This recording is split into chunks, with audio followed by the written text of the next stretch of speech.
Lecture du livre du prophète Malachie. Ainsi parle le Seigneur Dieu. Voici que j'envoie mon messager, pour qu'il prépare le chemin devant moi, et soudain viendra dans son temple le Seigneur que vous cherchez. Le messager de l'alliance que vous désirez, le voici qui vient, dit le Seigneur de l'univers. Qui pourra soutenir le jour de sa venue? Qui pourra rester debout lorsqu'il se montrera? Car il est pareil au feu du fondeur, pareil à la lessive des blanchisseurs. Il s'installera pour fondre et purifier. Il purifiera les fils de Lévi. Il les affinera comme l'or et l'argent. Ainsi pourront-ils, aux yeux du Seigneur, présenter l'offrande en toute justice. Alors, l'offrande de Juda et de Jérusalem sera bien accueillie du Seigneur, comme il en fut aux jours anciens dans les années d'autrefois.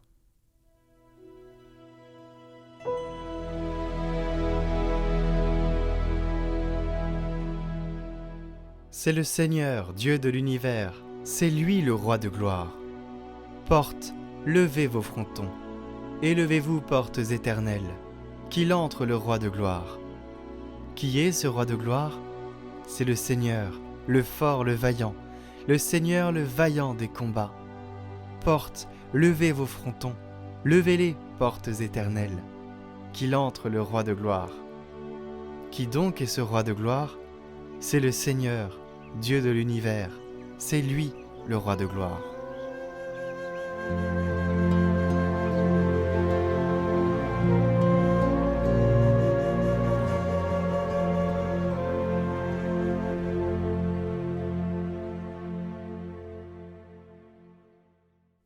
Évangile de Jésus-Christ selon saint Luc. Quand fut accompli le temps prescrit par la loi de Moïse pour la purification, les parents de Jésus l'amenèrent à Jérusalem pour le présenter au Seigneur, selon ce qui est écrit dans la loi. Tout premier-né du sexe masculin sera consacré au Seigneur. Ils venaient aussi offrir le sacrifice prescrit par la loi du Seigneur, un couple de tourterelles ou 2 petites colombes. Or, il y avait à Jérusalem un homme appelé Siméon. C'était un homme juste et religieux, qui attendait la consolation d'Israël, et l'Esprit Saint était sur lui. Il avait reçu de l'Esprit Saint l'annonce qu'il ne verrait pas la mort avant d'avoir vu le Christ, le Messie du Seigneur. Sous l'action de l'Esprit, Siméon vint au temple. Au moment où les parents présentaient l'enfant Jésus, pour se conformer au rite de la loi qui le concernait, Siméon reçut l'enfant dans ses bras, et il bénit Dieu en disant : « Maintenant, ô Maître souverain, tu peux laisser ton serviteur s'en aller en paix selon ta parole, car mes yeux ont vu le salut que tu préparais à la face des peuples, lumière qui se révèle aux nations et donne gloire à ton peuple Israël. »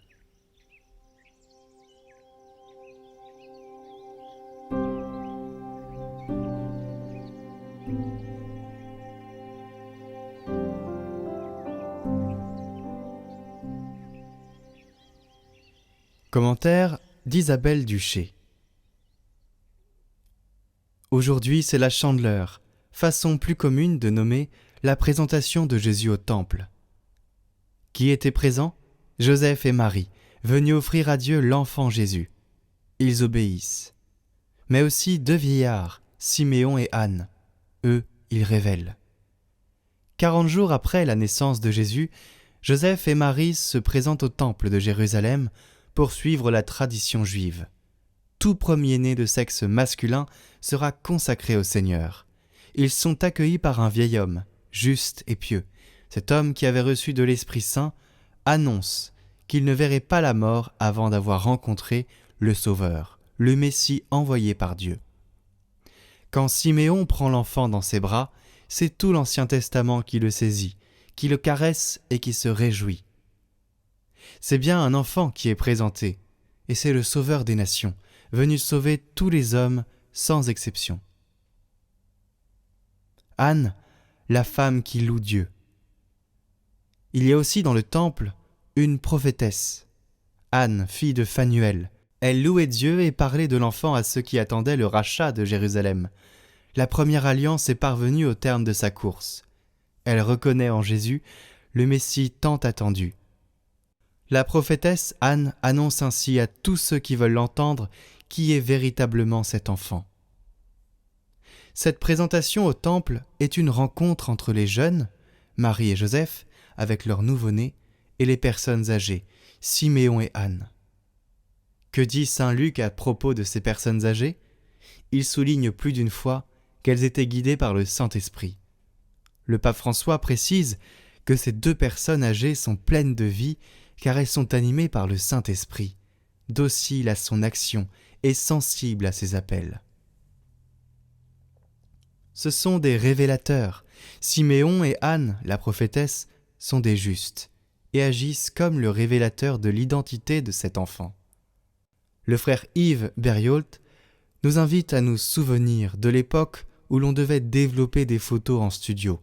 Il fallait alors plonger les pellicules dans un liquide appelé révélateur. Cela provoquait une réaction chimique, faisant alors apparaître sur le papier ce qui au premier regard semblait invisible. Siméon et Anne, par leur âge vénérable, représentent à la fois la sagesse et la longue attente, chargée d'espérance, de l'Ancien Testament. Ils voient enfin arriver à son terme le dévoilement de tout ce qui a été porté par les prophètes et par le peuple de Dieu depuis plus d'1 millénaire. Ils sont en cela des révélateurs de la venue de Jésus incarné pour sauver tous les hommes. Aujourd'hui s'est levée la lumière, c'est la lumière du Seigneur. Elle dépassera les frontières, elle habitera tous les cœurs. Que la steppe exulte et fleurisse, qu'elle éclate en cris de joie. Au pays de la soif, l'eau jaillit et se répand. Aujourd'hui s'est levée la lumière, c'est la lumière du Seigneur. Elle dépassera les frontières, elle habitera tous les cœurs. Vous verrez la gloire du Seigneur, la splendeur de notre Dieu. Dites aux cœurs affligés, voici votre Dieu, soyez sans crainte. Comble les biens de ton temple sacré, tu rassasies ton cœur affamé. Il est dans ton amour infini, ta bonté, que nos langues t'acclament à jamais. Grande est ta puissance, ô Dieu très saint, que semble la louange devant toi sans fin. Voici le Seigneur, le Fils de Dieu, frayer un chemin pour le Roi des cieux. Qui pourra soutenir le jour de sa venue? Qui restera debout lorsqu'il apparaîtra? Levez vos frontons, portes éternelles, il entre le Roi de gloire. Au milieu de nous, il est la lumière. Voici la joie d'Israël.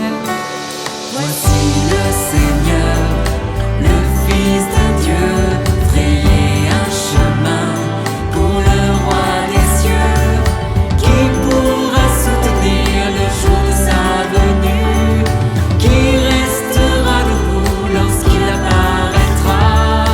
Car voici l'époux, notre Dieu fait homme, tous nous verrons son visage.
attendons ta venue.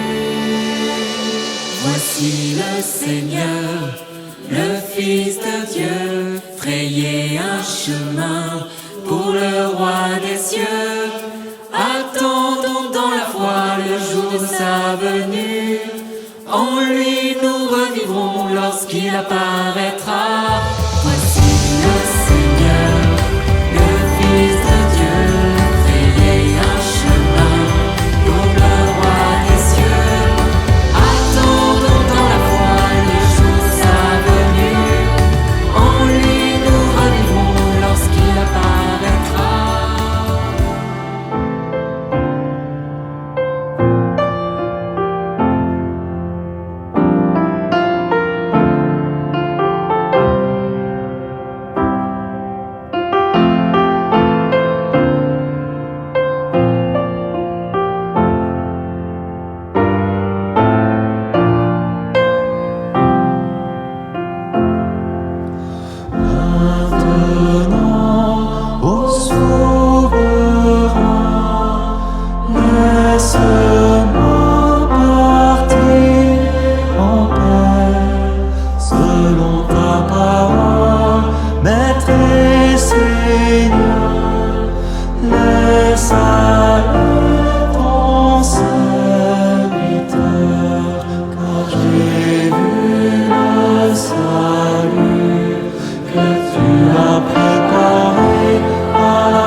Bonjour à tous, bienvenue dans cette série de 5 vidéos sur la liturgie et plus précisément sur la sacramentalité proposée en partenariat avec Théomouc, le MOOC de la formation chrétienne.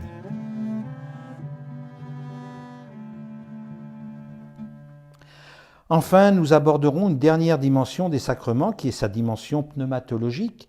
Les sacrements sont célébrés dans l'Esprit Saint. Ce troisième de la Sainte Trinité présente bien des paradoxes. Si pour le Père et le Fils nous imaginons des comparaisons humaines, il n'en va pas de même pour l'Esprit. Ces titres de gloire ne sont pas anthropologiques mais cosmologiques. Il est le feu, il est le souffle, il est la source vive, il plane sur les eaux. Il n'a pas de visage, en grec pneuma. C'est un neutre. On ne saurait mettre la main dessus. Il est le vent, il souffle où il veut. Jean 3. Pourtant, c'est lui le principe qui inspire les Écritures. C'est lui qui parle par les prophètes. confessons-nous dans le credo. C'est lui le sanctificateur et non pas le sacralisateur. Bref, l'Esprit est moins objet que principe. Principe de Genèse, principe de l'incarnation, principe de Pentecôte. Saint Cyril de Jérusalem nous dira « Tout ce que touche le Saint-Esprit est sanctifié ». Si l'action et la présence de Dieu dans et par les sacrements est bien réelle, cette réalité ne saurait nous faire oublier sa dimension spirituelle.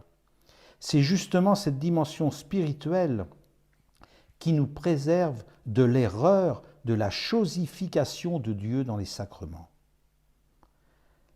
L'Esprit Saint permet la somatisation de Dieu, c'est-à-dire que Dieu prenne corps. Par l'Esprit qui recouvrit Marie, Dieu s'est donné un corps humain. Par l'Esprit qui consacre les espèces posées sur l'autel, Dieu se donne un corps eucharistique. Par l'Esprit qui souffla au jour de Pentecôte, Dieu se donne un corps d'humanité nouvelle, l'Église. Cela nous conduit à considérer l'action de l'Esprit Saint particulièrement dans les sacrements, même si l'Esprit Saint, ne connaissant pas de frontières, la grâce divine n'a jamais été prisonnière de la célébration des seuls sacrements.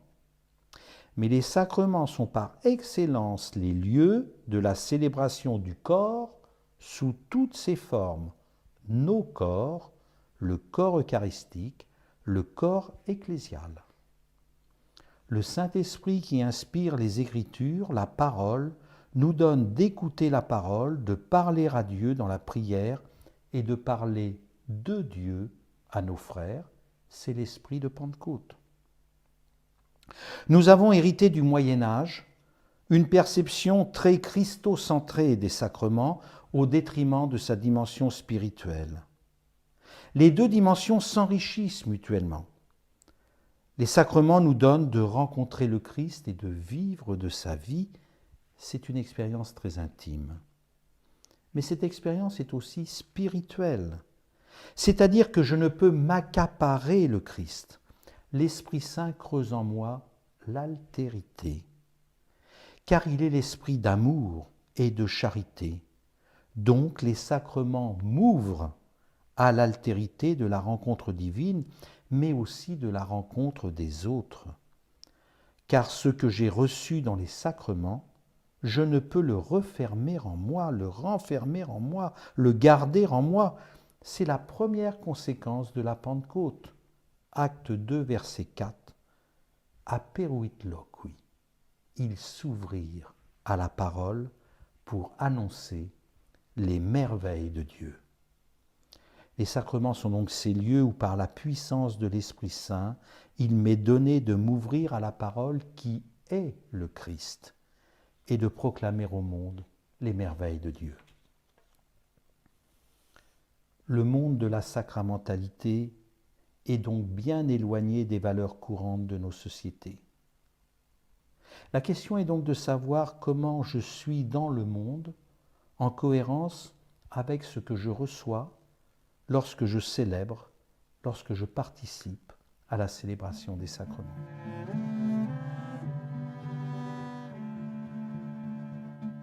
C'est déjà la fin de cette formation sur les sacramentaux. Si cette formation vous a plu, sachez que vous pouvez en découvrir bien d'autres sur le site de Théomouc, à faire tout seul ou à plusieurs.